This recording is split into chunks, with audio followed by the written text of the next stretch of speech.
Exquisite patchwork, floral motifs and some great vivid colors. That's what Indian designer Varun Bahl has in store for all of us. Today on The Good Life, we take you inside the designer's studio and get a sneak peek into some showstopper moments. We also get candid with MasterChef veteran Sarah Todd, who tells us why the Indian Bhel Puri is now a global sensation. And should you say goodbye to meat and switch to plant-based eating only? Is it good for you? We'll answer all these questions, but first, as always, let's take a look at what's trending in the Good Scoop.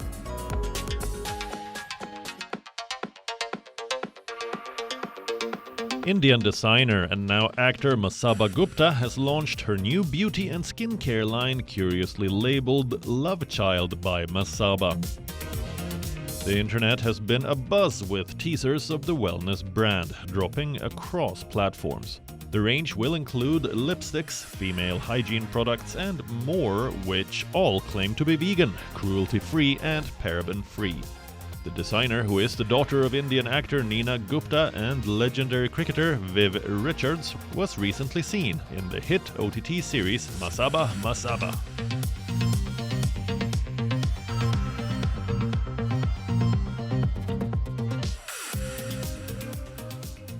Kanye West, who also goes by the name Ye, is not too happy about the celebration of Yeezy Day, a holiday created for the Adidas Yeezy line, which is observed annually on August 2nd.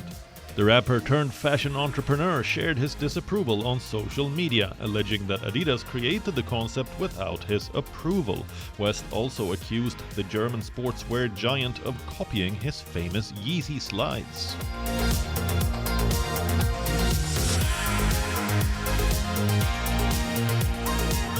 In a rather bizarre fashion statement, beer brand Heineken has launched a pair of sneakers called Heinekicks, which have beer filled inside them. Is it a silly marketing strategy or a revolutionary design? You decide. The India Couture Week has just wrapped up. Some of the biggest legacy designers wowed us all with their intricate designs and bold statements. Bollywood's biggest stars walked the ramp. But one particular designer stood out for his patchwork and detailing, and also his choice of the showstopper. Let's now get candid with designer Varun Bahl, who tells us all about his new collection, A New Leaf.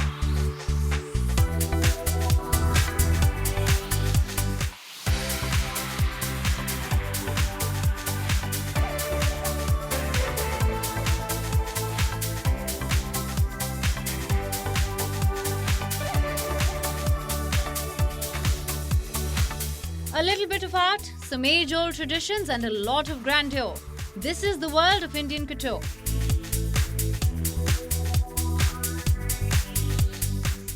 And designer Varun Bahl is no stranger to it. Since the time he launched his eponymous label in 2001 in India, he has seen trends come and go. But his patchwork detailing and floral motifs have stood the test of time. At the recently concluded India Couture Week, Varun showcased his new leaf collection. Will it appeal to a global audience? It was really a very strong intention of turning a new leaf and pushing boundaries and reinventing ourselves. And I think globally, what the need of the hour is to reinvent yourselves. Indian celebrities have adorned Varun Bahl designs for years, from Priyanka Chopra Jonas, Deepika Padukone, Madhuri Dixit to Amitabh Bachchan and Ranbir Kapoor. While most designers requested the usual Bollywood stars to walk the ramp and dazzle the front row at the Couture Week, Varun chose a South Indian star, Rashmika Mandanna, who sizzled in red on the runway. She's amazing. She's, according to me, going to be the next biggest sensation in our country. And that was the only reason. She's just amazing. The Indian wedding market has always been a huge focus for designers. From pastels to vivid creations, there's something for everyone. But the Gen Z bride wants something else. What I love about them, they're very clear and focused about what they want. They want a bit of tradition in what they wear, but they want a lot of it to be a bit more current and more modern. How does Varun Bahl stay ahead of the game in a cluttered market? there is no real, I mean, I don't really compare myself to anybody else, or neither do I think about how they do certain things. I'm sure everyone does it very beautifully. But I just do it my own way.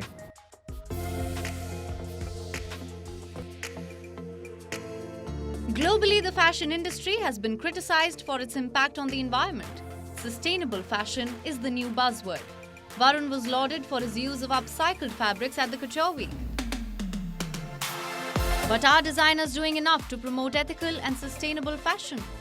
Upcycling is extremely important for our brand for the last 1 year. We started it then, and it also is a part of the fact that we want to be a bit more responsible to this planet that we live on, and that is exactly what gave birth to it. And then it became a huge hit with our clients, and hence it's going to be an important part, because it is really the need of the hour.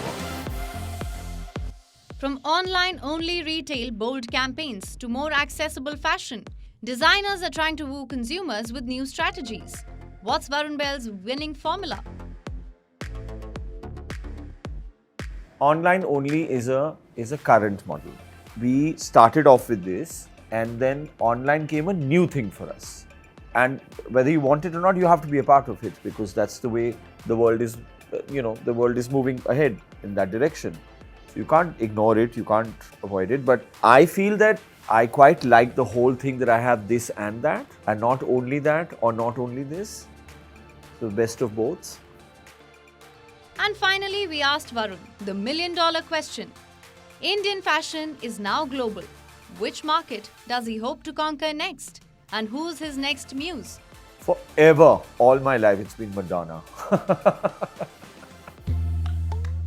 And right as we were about to leave, we got a closer look at the showstopper outfit, a dazzling red lehenga with intricate work. We wonder how much it would cost, but with high fashion, you're mostly left wondering unless you're buying. Price on request, they say.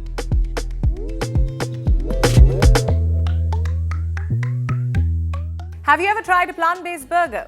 Have you switched out your coffee for an oat milk or a soy milk latte? What about vegan cheese? Is it now a staple in your fridge? Well, plant-based eating is being hailed as a new normal. From brands, coffee shops to restaurants, everybody is hopping on the bandwagon. But is plant-based eating for everyone? Let's find out. We'll tell you all the pros and cons. You enter a restaurant. You look at the menu and you're flooded with choice. A few years ago, the choices were limited to the side of bread, sauce, or the spice levels that you wanted in your dish. Today, ordering at a restaurant is like sitting for an exam. There are multiple choices, and you have to pick the one that's best for you. The only marks you're getting here are for ordering a healthy, well-balanced meal. And more often than not, plant-based eating is the new normal. So you switch your meat patty to a plant-based one. Simply put, a vegetable patty using mushroom, beans, or potato. You switch out dairy products for oat, almond, soy, or cashew substitutes.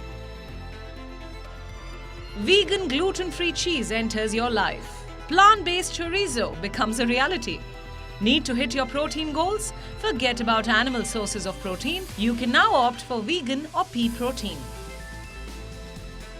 Enter the world of plant-based eating. A Bloomberg intelligence report from last year finds that the global market for plant-based food could see five-fold growth by 2030.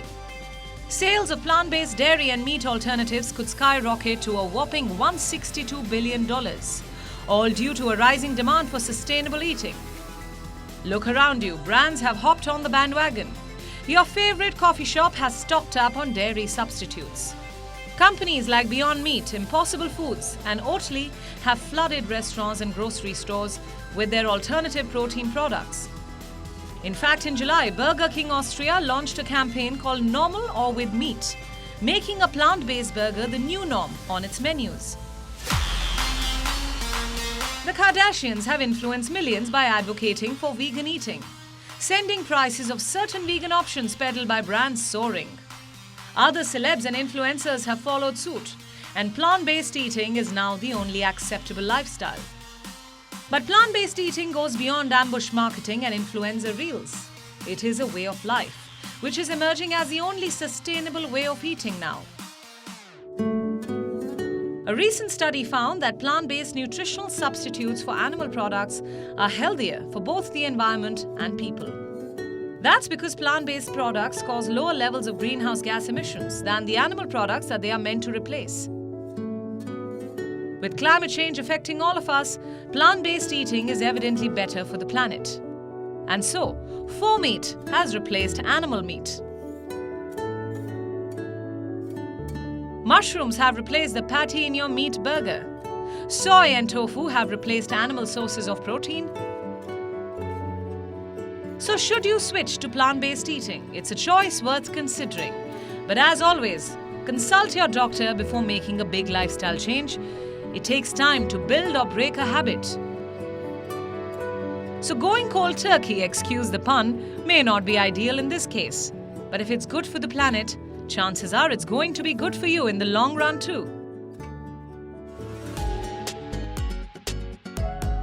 On a recent season of MasterChef Australia, celebrity contender Sarah Todd created quite a social media storm. She whipped up the famous and delicious Indian bhel puri in all but 10 minutes and wowed the judges. So today we get talking with the celebrity chef and ask her, why is the Indian bhel puri now a global sensation?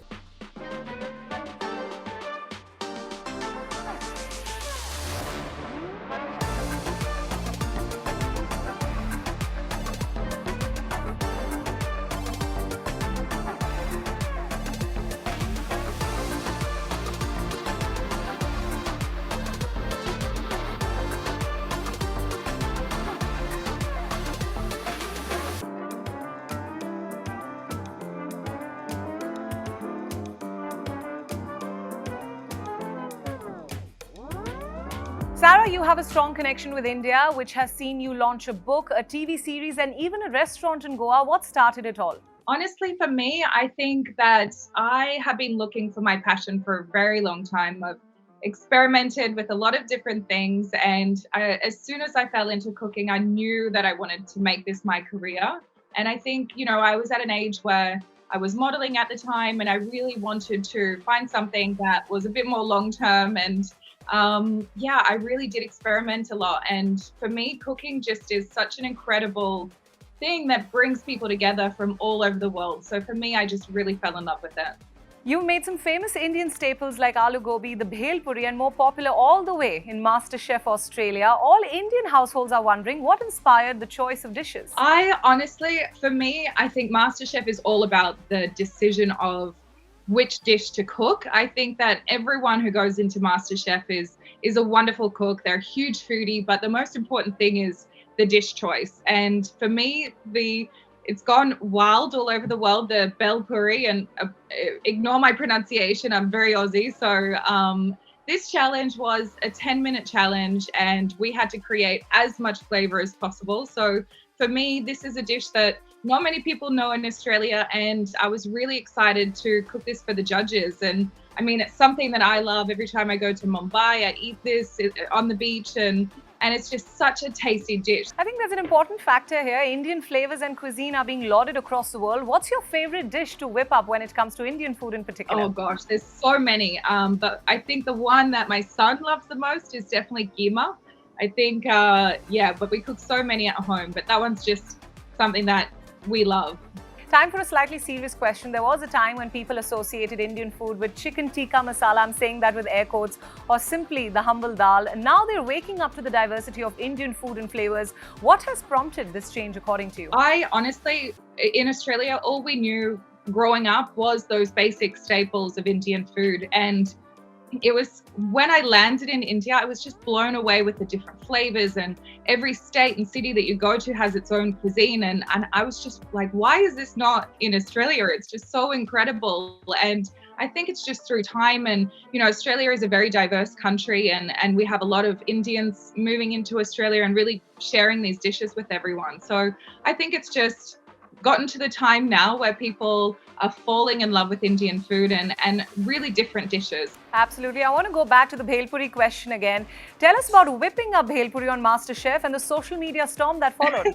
I was blown away with the social media storm of the bel puri, and I think that it's just one of those dishes where in India everybody knows what it is and eats it all the time, but nobody knows it in Australia. So it was a challenge where we had to create a dish in 10 minutes, and I was like, what am I going to do to punch as much flavor into this dish in 10 minutes? And I went for it, and I was really blown away with all the comments on this dish. Right, absolutely. And on that mouth-watering note, it's time to wrap up this interview. Thank you, Sarah, for all your inputs, and thanks for speaking to us at WION. Keep cooking. Thank you so much. Such a pleasure. Who doesn't love a good pizza? Well, I certainly can't resist one, especially on a cheat day. But the question is, how far are you willing to go for that perfect slice? Would you like it delivered to you through a vending machine? How about a floating pizza? What about going all the way to an active volcano for the perfect slice? Whatever your choice may be, we suggest be mindful of those cravings. Welcome to Guatemala's Pacaya volcano. Discover the Pizza Pacaya in San Vicente Pacaya, Guatemala. For this chef, an active volcano is his oven, a place one would not dare think about pizzas. But in an improvised kitchen surrounded by sharp volcanic rocks, this volcanic pizza chef, David Garcia, prepares unique pizzas when the furious volcano erupts. Armé un día la pizza, me la traje al volcán. I put a pizza together one day. I brought it to the volcano and I put it in a hot cave that was approximately 800 degrees, and it came out in 14 minutes. So when I tasted the flavor of the pizza cooked with the volcanic heat, I said this is a good idea. I realized I could offer it as a tourist attraction. David spreads the dough and places the ingredients to form a pizza. He then puts it in a rather unique oven, a river of fiery lava. Pero en un río tengo que estar pendiente que la pizza no se vaya. I have to make sure that the pizza doesn't drift away in a river of lava and that the temperature doesn't get too high. It was difficult for me to learn the technique to not end up with a burnt pizza. I also have to be very careful and watch the direction of the wind, as the temperature of lava is around 700 to 1200 degrees Celsius. An interesting way to make a pizza, but does it taste good? Honestly, it was really tasty and had a magmatic crunch. You don't see this anywhere else, and the fact that there's a pizza chef near the volcano is impressive and unique. Who would have thought that a volcano would become a pizza paradise? From an erupting volcano to a vending machine, Italy's capital, Rome, made headlines for a new format of making pizzas. For the masters of the thin crust and minimal toppings, magicians of the tomato paste and stringy mozzarella, the arrival of a pizza-making machine was bemusing. The true pizza is one made from a wood oven. I wouldn't even take into consideration eating a pizza from a machine. The Mr. Pizza machine professed to make freshly prepared pizza with fresh ingredients in 3 minutes. In a range of $5 to $7, pizza lovers could choose from margherita, 4-cheese, spicy or ham pizza. Unlike the normal ones, this pizza was rather small with less quantity of ingredients on top, something which left many Italians horrified. No matter how much the technology may have advanced, pizzas through vending machines are still a big no for all the pizza lovers. But how about grabbing a slice of pizza suspended in mid-air? Now that would be quite an experience for all pizza lovers around the world. French astronaut Thomas Pesquet shared a video of fellow astronauts enjoying floating pizzas aboard the International Space Station. The clip went viral on social media a few months ago. In the video, astronauts can be seen trying to hold on to this elusive pizza base as they add various ingredients on top of it. The clip took netizens by surprise and garnered a lot of views and love on the internet. After all, can anything ever beat the love for food, even in distant space?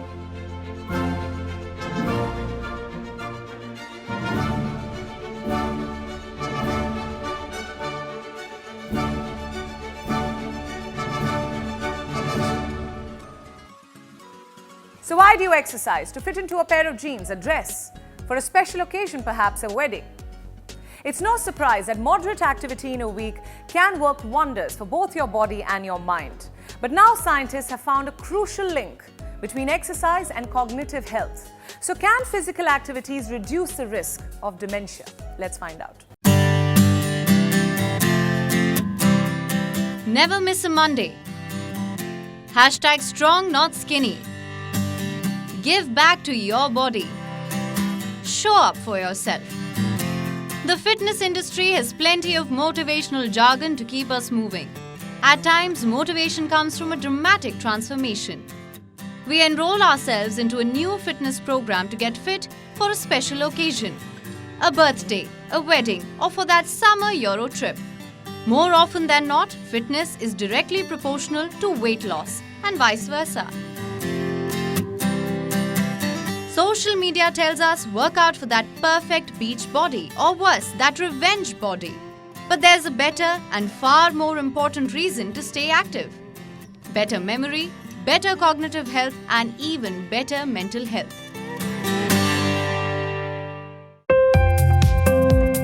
A recent study has found that regular stretching in balance, along with some aerobic exercise, can slow the progression of mild cognitive decline. A modest amount of exercise, anywhere between 120 to 150 minutes for 12 months, was found to slow cognitive decline among sedentary older adults with mild cognitive impairment or signs of early stage dementia.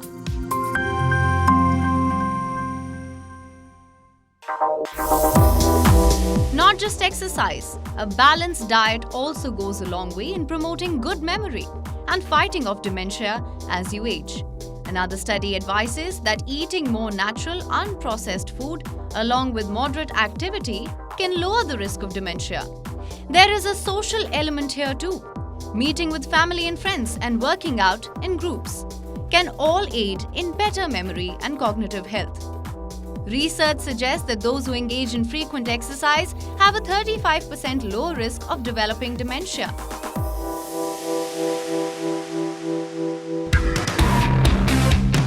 Exercise can also boost your thinking skills. A Harvard study finds that physical activity encourages production of growth factors, basically chemicals which affect the growth of new blood vessels in the brain, and this helps with good memory.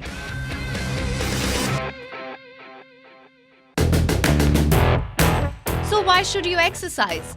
To preserve muscle strength? To keep your heart strong? To maintain a healthy body? Fight chronic diseases such as diabetes? All of the above. Your activity patterns can boost your memory and even reduce the risk of dementia. So we'll also quote a cliche and say, never miss a Monday workout.